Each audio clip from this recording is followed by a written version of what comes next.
कहते हैं कि व्यक्ति जैसा कर्म करता है उसे वैसा ही फल भुगतना पड़ता है।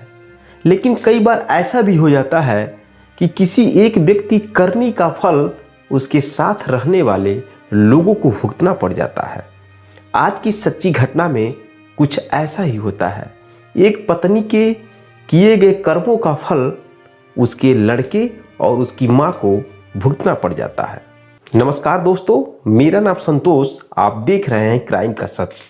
आज मैं फिर हाजिर हूँ क्राइम की एक सच्ची कहानी लेकर। दरअसल आज की जो घटना है वह भारत की राजधानी दिल्ली की है। दोस्तों, दिल्ली के संकुल बस्ती की रहने वाली एक लड़की होती है जिसका नाम होता है स्वीटी। स्वीटी काफ़ी खूबसूरत और स्मार्ट थी, बहुत काफ़ी सुंदर थी, हद से ज़्यादा भी सुंदर थी।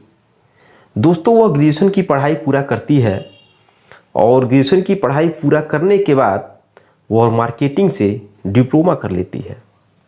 डिप्लोमा करने के बाद उसके घर में केवल माँ होती है, पिता बहुत पहले ही मर गए थे। माँ सोचती है किसी भी तरीके से बेटी की शादी हो जाए। दोस्तों, बेटी काफ़ी खूबसूरत थी। उसकी सुंदरता की वजह से और पढ़ाई की वजह से उसकी शादी दिल्ली में ही रहने वाले मल्टीनेशनल कंपनी में काम करने वाले एक शख्स से हो जाती है।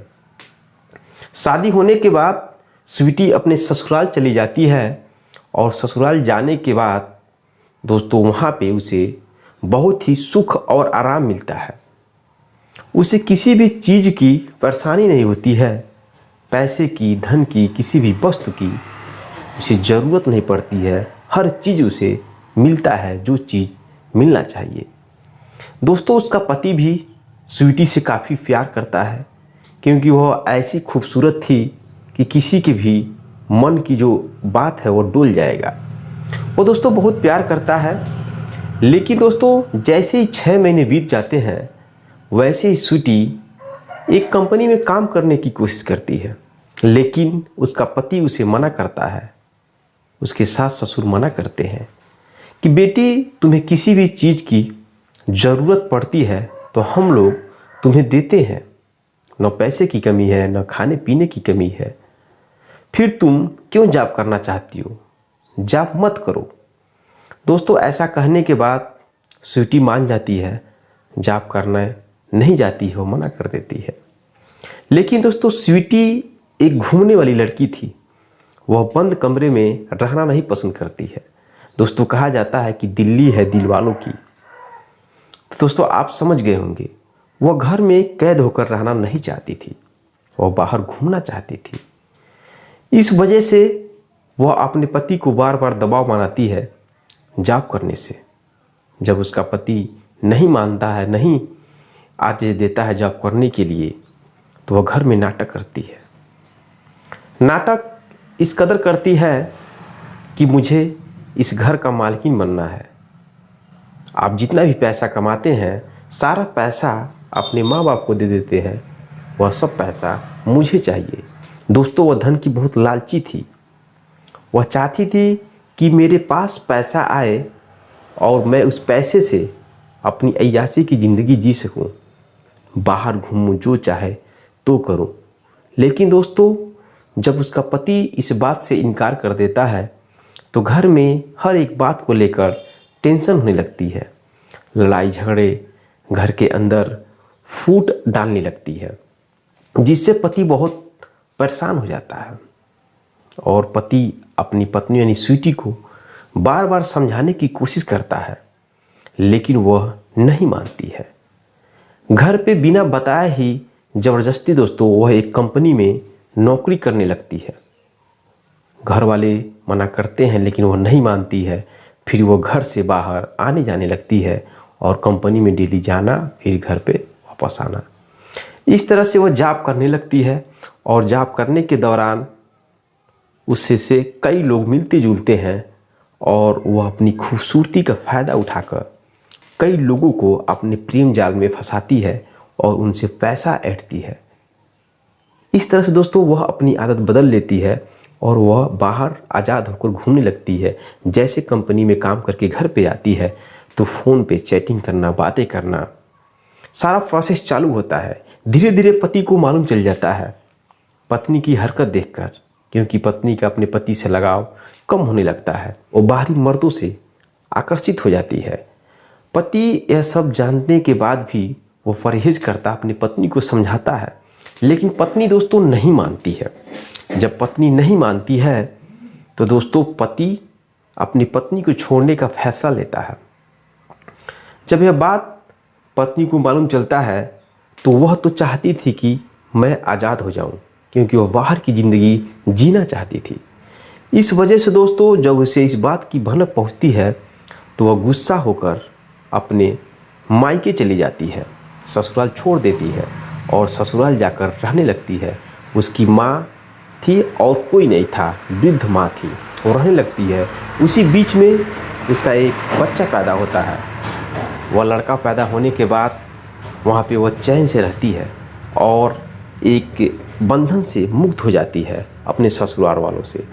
दोस्तों वहाँ पे रहने के बाद भी जब बच्चा पैदा हो जाता है उसके बाद भी वह अपनी अय्याशी की ज़िंदगी नहीं छोड़ती है। अब आज़ाद हो जाती है, बिंदास कई लोगों को अपनी सुंदरता के वजह से अपने प्रेम जाल में फंसाती है और पैसा ऐंठती है और अय्याशी की ज़िंदगी जी रही होती है।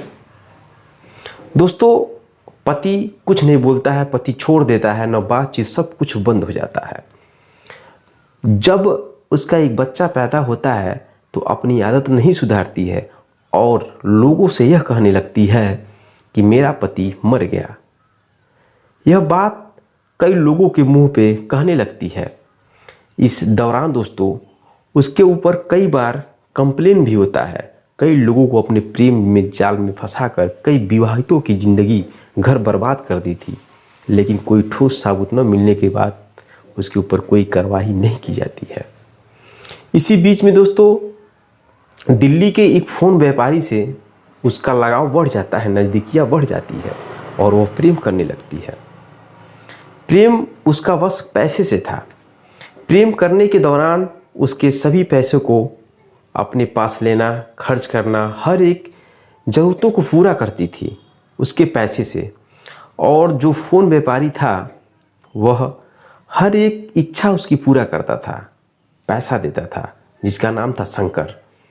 दोस्तों वह धीरे धीरे बहुत कर्जदार हो गया, उसके ऊपर बहुत सारा पैसा का कर्ज हो गया। उसको अपनी जान से भी ज़्यादा जानने लगा, क्योंकि वो काफ़ी खूबसूरत, स्मार्ट थी और उस खूबसूरती का वो फ़ायदा उठाती थी। स्वीटी दोस्तों उससे पैसा लेकर हर एक काम अपना पूरा कर देती थी और वह उससे शादी करने के लिए भी कहने लगी। यहाँ तक कि जो उसका लड़का था वह लड़का उस शंकर को, फ़ोन व्यापारी को, पापा पापा भी कहने लगा। लेकिन दोस्तों जब वह कर्जदार हो गया, जब पैसा देना वह बंद कर दिया, तब दोस्तों वह उससे दूरियां बढ़ाने लगी स्वीटी। यहाँ तक कि वह फ़ोन करना बंद कर दी और जब भी शंकर फ़ोन करता था तो वह रिसीव करना बंद कर दी, नहीं फ़ोन उठाती थी। इस वजह से दोस्तों जो शंकर था काफ़ी परेशान हो गया, पागलों की तरह घूमने लगा। जब वह स्वीटी के बारे में थोड़ा गहराई से पता किया तो पता चला कि इसकी तो यही आदत है, यह अपनी खूबसूरती का फ़ायदा उठाकर लोगों को प्रेम जाल में फंसाती है और पैसा ऐंठती है। दोस्तों वह स्वीटी से बदला लेने के लिए उतारू हो जाता है और वह 14 जुलाई को स्वीटी के घर जाता है। घर जाने के बाद दोस्तों स्वीटी नहीं मिलती है, लेकिन शंकर स्वीटी की माँ और उसके बेटे को मौत के घाट उतार देता है। गला दबाकर दोनों की हत्या कर देता है। हत्या करने के बाद दोस्तों स्वीटी जब घर पे आती है तो हफड़ा तफड़ा मच जाता है, लोगों को भीड़ लग जाता है। तो स्वीटी पुलिस को इन्फॉर्मेशन देती है और शंकर को जब गिरफ्तार किया जाता है 21 अक्टूबर को, तो जब पुलिस के सामने जो कहानी जो बयां करता है उससे पुलिस भी दंग रह जाती है। शंकर पूरा स्वीटी का कहानी ही बता देता है कि सर स्वीटी अपने पति को पैसे के लिए छोड़ी और कई लोगों को अपनी खूबसूरती के वजह से प्रेम जाल में फंसाकर पैसा लेकर उनसे फिर अलग हो जाती थी, अपनी अय्याशी की ज़िंदगी जीती है। कई लोगों की, विवाहितों की घर या बर्बाद कर चुकी है। दोस्तों स्वीटी को भी गिरफ्तार किया जाता है, लेकिन गिरफ्तार करने के बाद उसके खिलाफ कोई प्रत्यक्ष सबूत न मिलने के कारण स्वीटी को छोड़ दिया जाता है। जब यह बात सोशल मीडिया पर फैलती है तो लोग कहने लगते हैं कि गलती कोई और किया और सज़ा किसी और को मिला। दोस्तों स्वीटी ने गलती की, लेकिन सज़ा किसे मिला? स्वीटी की माँ को और स्वीटी के लड़के को। तो दोस्तों आप इस कहानी पे क्या कहना चाहते हैं? क्या शंकर ने सही किया? शंकर को बदला लेना था स्वीटी से, लेकिन वो गुस्से में आकर स्वीटी की माँ और उसके बेटे की गला दबाकर हत्या कर दी। तो क्या शंकर सही किया?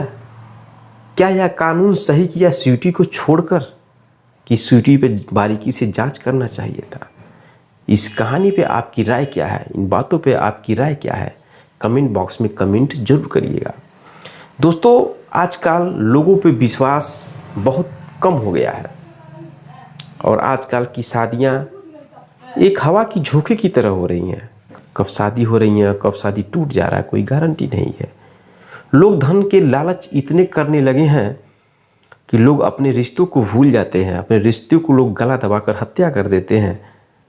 लेकिन दोस्तों समाज में सब गलत है। मैं आपसे हाथ जोड़कर विनती करता हूं उन औरतों से कि शादी होने के बाद आप अपना घर परिवार लेकर चलिए, न कि अपने पति के खिलाफ चलिए, क्योंकि ऐसा करने से न घर के होंगे आप, न घाट के होंगे। बहुत सारी ऐसी समाज में घटना होती हैं जो पत्नियां शादी होने के बाद गैर मर्दों से अपना संबंध बनाती हैं और सोचती हैं कि मेरी ज़िंदगी वही है, मैं उसके साथ बहुत अच्छे से ज़िंदगी जीऊँगी। लेकिन दोस्तों ऐसा होता नहीं है, उनकी ज़िंदगी और भी बर्बाद हो जाती है। तो कहानी को समाप्त करते हैं और आपकी राय क्या है इस कमेंट बॉक्स में कमेंट जरूर करिएगा। मिलते हैं नेक्स्ट वीडियो में नेक्स्ट कहानी के साथ। तब तक के लिए दोस्तों जय हिंद, जय भारत।